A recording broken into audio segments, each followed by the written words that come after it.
नमस्कार, आप देख रहे हैं दैनिक साथी। हरियाणा में लोकसभा व विधानसभा चुनाव में कैसे जीत दर्ज करी जाए, तमाम पार्टियां चुनावी तैयारियों में जुटी हुई हैं, लेकिन जनता की परवाह शायद किसी को नहीं।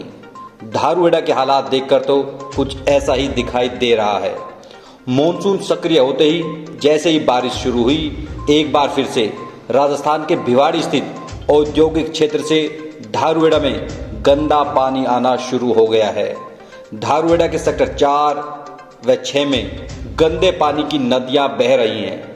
आप तस्वीरों में देख सकते हैं किस तरह के हालात बदतर हो चुके हैं, लेकिन सुनने वाला कोई नहीं है। ऐसा लगता है जैसे अंधेर नगरी चौपड़ राजा जैसे हालात हो। लोग नरक में जीने को मजबूर हैं। आखिर लोग करें तो करें क्या? जब सिस्टम से विश्वास उठ जाए तो आखिरी चारा आंदोलन ही बचता है।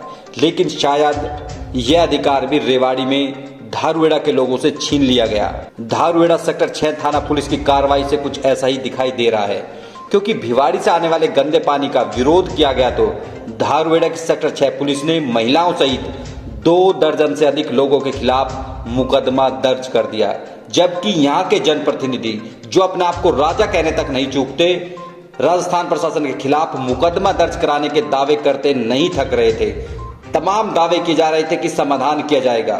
चीफ सेक्रेटरी लेवल तक की बैठकें हुई, लेकिन ढाक के 3 बात। एक बार फिर से लोग अपने घरों में कैद होने को मजबूर हैं। हालात बदतर हैं। हरियाणा की विधानसभा हो या रेवाड़ी की सड़कें, तमाम जगह इस नरक से निजात पाने के लिए लोग आवाज उठा चुके हैं। लेकिन जब जनप्रतिनिधि फेल हो जाए तो लोग क्या करें? किसी के पास कोई जवाब नहीं है, क्योंकि शायद विरोध करना भी मुश्किल हो गया है। विरोध करने पर मुकदमे दर्ज कर दिए जाते हैं। जिन लोगों के खिलाफ कार्रवाई करनी थी, आज तक रेवाड़ी प्रशासन नहीं कर पाया, क्योंकि लोगों को गंदे पानी से निजात चाहिए, लेकिन बदले में उनको मुकदमे मिलने शुरू हो गए हैं। ऐसे में समझा जा सकता है कि समस्या के समाधान के लिए रेवाड़ी प्रशासन हो या हमारे जनप्रतिनिधि कितने जिम्मेदार हैं। लेकिन शायद इन जनप्रतिनिधियों को यह समझ में नहीं आ रहा है कि हर 5 साल बाद जनता की भी अदालत लगती है। यदि जनता अपनी पर आ गई तो राजा से रंग बनने में देर नहीं लगेगी। यह भी यहाँ के जनप्रतिनिधियों को समझना होगा, क्योंकि यह मसला 1 या 2 साल से नहीं, लगातार साल दर साल लोग इस नरक से छुटकारा पाने की कवायद कर रहे हैं, लेकिन छुटकारा मिलता हुआ दिखाई नहीं दे रहा है। क्योंकि जिस तरह से मॉनसून से पहले तमाम समाधान के दावे किए गए, वो सारे पानी में बहते हुए दिखाई दे रहे हैं। अब देखना होगा कि रेवाड़ी प्रशासन की बात करें या फिर जिम्मेदार आखिर कोई फौरी तौर पर कोई निजात दिला पाते हैं, या एक बार फिर से इस मॉनसून में धारूहेड़ा के लोगों को यूं ही नरक का जीवन जीना पड़ेगा। क्योंकि बात धारूहेड़ा की नहीं, राष्ट्रीय राजमार्ग संख्या 48, जैसे ही भिवाड़ी से गंदा पानी छोड़ा जाता है, दिल्ली जयपुर हाईवे संख्या 48 पर भी जल भराव हो जाता है, जिसके चलते यहाँ से गुजरने वाले हजारों की संख्या में लोगों को भी परेशानियों का सामना करना पड़ता है।